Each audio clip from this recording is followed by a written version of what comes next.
questions arise at the mention of the tremendous impact of the internet. Have you seen everything? Is there still something to see? Is there still something to say? There was a time when the best artists traveled afar to see the work of the masters. They had to see what has been done to make a major development of their own work. The most known and admired wall painting in the world is this Last Supper by Leonardo da Vinci, painted in 1495 to 1908. And it's still in the same place where it has been thought for, in Santa Maria delle Grazie in Milan, Italy. And long before the invention of photography, those people who traveled to see, they wanted to take back a memory of what was so impressive. And it was possible to buy engravings. This is an engraving from 1500, which is very inaccurate, but it helped them to remember a little bit better. Modern art critic itself was heavily influenced by these replica. For example, Johann Wolfgang von Goethe, in his text from 1817, he described the scene, not that of the original mural. He referred to a replica by Raphael Morgan in the 1800s, because he had this painting, his engraving in his studio in Weimar. He had seen the original only very briefly, 30 years ago, coming back from Italy. So you can imagine the whole art world who was reading what Goethe had to say about it was based on this replica. With photography, things did not get better because the first photos were black and white. This is Fratelli Alinari in Florence. So detail was very difficult to bring home.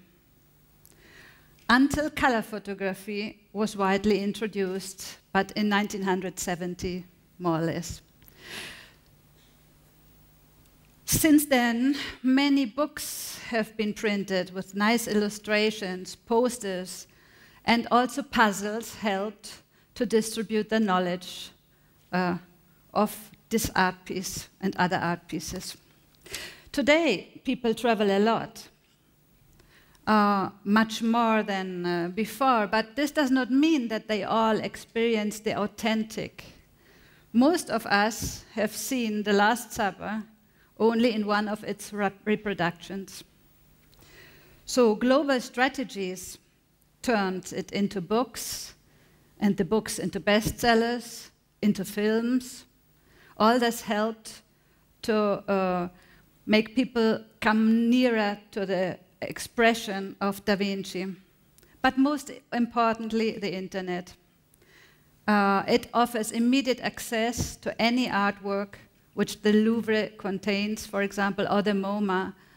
And people from every angle of the world at the same time, they are able to see every detail in 16 billion pixels. That's smarter than real life.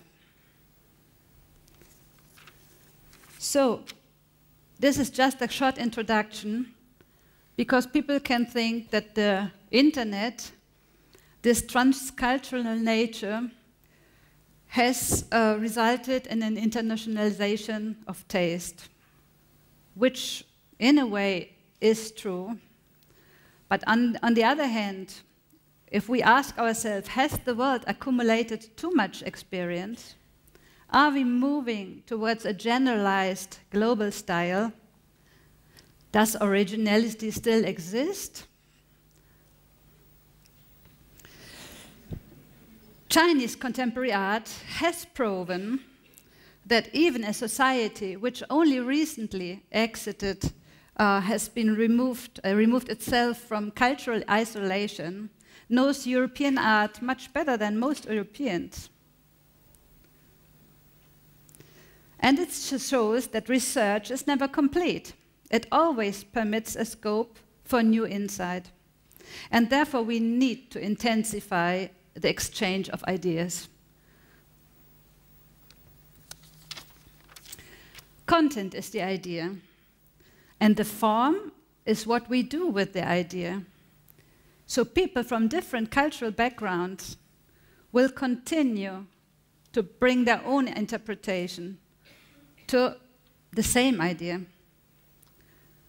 For example, people have very different views of how things fit into everyday life.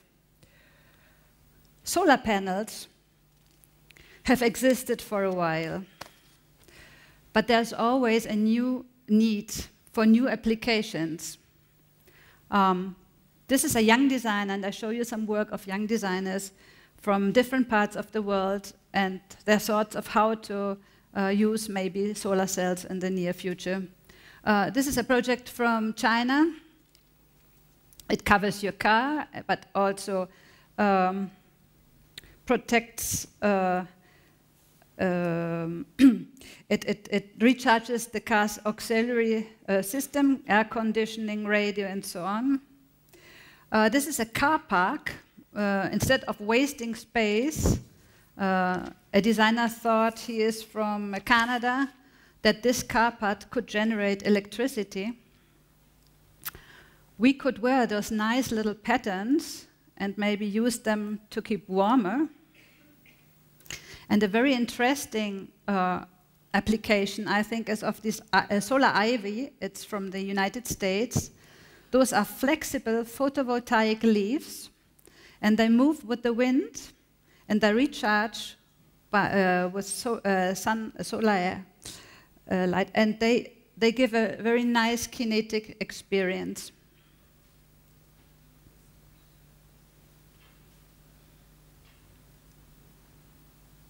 This is another version of the same idea from the same research group.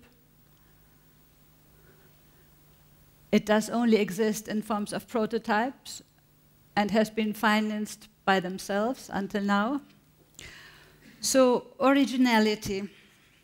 Originality is made of fantasy.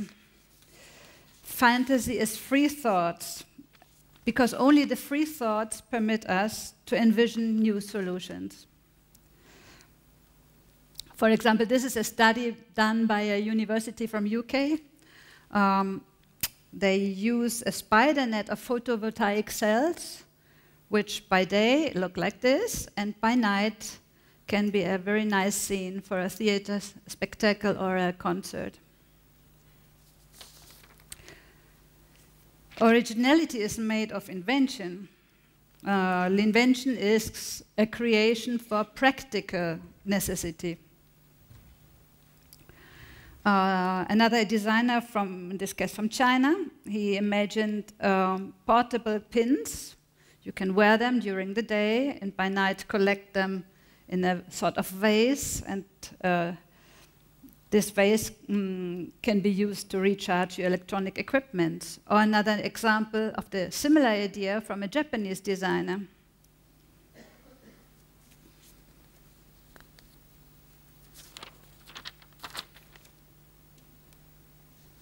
More photovoltaic cells from Korea, this idea. Originality is based also on creativity. But creativity, what does it really mean? New, something new? Is it new to you, or it is universally new? And does it make sense? Does it resolve a social, economic, or human need on a global level? From Jordan is this project of a herbarium where the designer experiments with wind and solar heat to let plants grow in a greenhouse without the use of energy, of electric energy. Or from Russia, an idea of using the wind with a vertical propeller to use them for street lights. Same idea by another designer from Korea. or by a designer from Portugal, each time developed in a different manner. Maybe none of the three is the solution, but they are all interlinked, and maybe working together, something could arise from them. This is a wind turbine, which, when it rotates, it appears also, it's a spherical corpus as a balloon. So it might also look nice.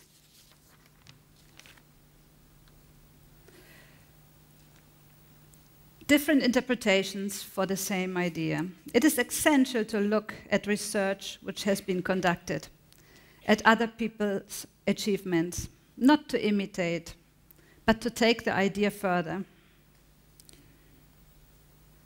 Here's more about kinetic energy. Somebody from Spain is envisioning a rotation energy inspired by a Buddhist prayer wheel, or the wind-up battery, which could be very useful. A similar idea from Norway, or from Lithuania, that your own movement, by jogging, you can empower your MP3 player. Again, China, gymnastics, gym, you can store energy. Or something very traditional, just by rocking forth and back with new technology of OLED lighting, you can have your reading light without the use of electricity. I'm afraid of too much input. Isn't it better to be a little bit more isolated, to think on your own? I think it's wrong to think that ignorance gives you more freedom. Knowledge does not attack your personality. What cannot be done? See a challenge where someone else sees an obstacle. This is something very recent. We have presented in Korea a few months ago, a project of bricks which recycle waste of leaves which fall from the tree, and plastic, recycled plastic. But not only that it's recycled material, there's also the idea of using rainwater and to guide rainwater to some other places where it can be useful. Originality is also based on imagination. And this is the tool for visualization and our link to what we already know. A simple experience cooking. There's a lot of moist, which might be used for home farming of your herbs. A project from the UK. A similar idea from Israel, which makes use of the heat of a lamp. And from the United States, and technology transfer from developing countries. Two bowls, one in another. In the middle, you have to store the moisture, water, and it acts as a refrigerator without using energy. So the design discipline is about how looking at things. Like a child, we need to experiment in order to be able to resolve problems when they arise. What I've shown you so far are examples, entries of design competitions that designboom, which is the publishing house where I'm working in, is organizing every year. We have more than 2,500,000 readers each month from 175 countries. And for design competitions, this is a target audience, which is really very interesting. And you can see just 3 competitions that the participation rate is very high. It's about On average, 4,000 people participate in every competition. And rather than promoting only the 3 winning entries, we publish the 150 shortlisted entries. And this means that people, when they participate in the competitions, they do not participate because they only want to win one of the 3 prizes. They want to participate in a cultural debate, sharing ideas on a same theme through the internet. Rather than only monitoring the few best-known designers, designboom features the transformation and social conflicts what young people usually are able to show. I have a few. We like to show constructive critics, and including elements of the grotesque. These are 10 more slides. If I'm a little bit longer, as I can go.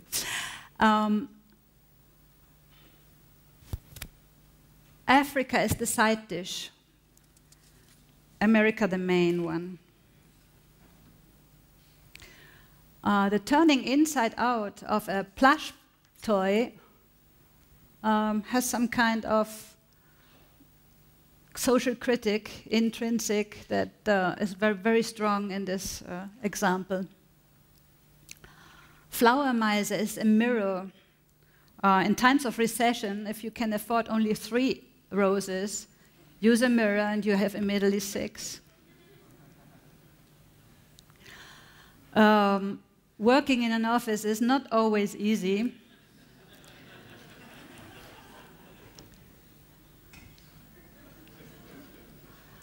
An example of teenage furniture. Teddy understands. A home escape unit. The Teddy has inside breath spray, flashlight condoms, catcher in the rye, vodka cigarettes, lighter and a rope. Smart mirror, which contains a microprocessor and a video camera. And this will for sure soon exist on the market. You can actually see how you looked yesterday, or how you looked a year ago, 10 years ago. You can elaborate how you will look 20 years in the future. And then there can be courses on how to put up your makeup and if you would look better with another haircut. Before we've seen a talk about slow food. This is for people eating in front of the computer, turning their big pens into cutlery. And I particularly love this. It's from Iran, a critique against the domination of the American lifestyle. The 2 main activities Americans love united in a single design project, which is driving a car and barbecue.